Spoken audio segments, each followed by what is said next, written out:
কিরে দাদরা, কেমন আছেন? এসএসসি কালকে তো রেজাল্ট দিয়েছে, কেমন কি অবস্থা কি সোনামণিরা, দাদুরা? ফেসবুক চালাবা, টিকটক রিলস বানাবা, অনলাইনে ক্লাস করবা দাদুরা? উপায় নাই, ঠিকই যাও ঠিকই যাও। যারা যারা ফেল করছো এরা ঠিকই যাও। ভবিষ্যতে কিন্তু এক ফের অন্ধকার হয়ে যাইবে।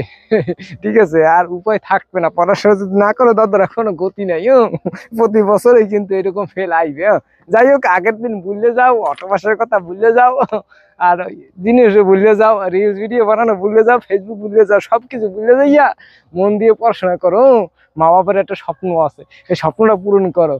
আর হবে না নেই, আর অটোপাস হবে না নেই দাদারা। যাই হোক, আপনারা যারা ফেল করছেন সেগুলোর জন্য সমবেদনা জানাচ্ছি। আর ভবিষ্যতে যে আগামীতে যে শুধরে যাইতে পারেন হে সমবেদনা জানাচ্ছি, যে আগামীতে শুধরে যান, ভালো করে পড়াশোনা করেন মনুরা। ঠিক আছে, একটা ভালো একটা রেজাল্ট করেন, ভবিষ্যৎ উজ্জ্বল বানান।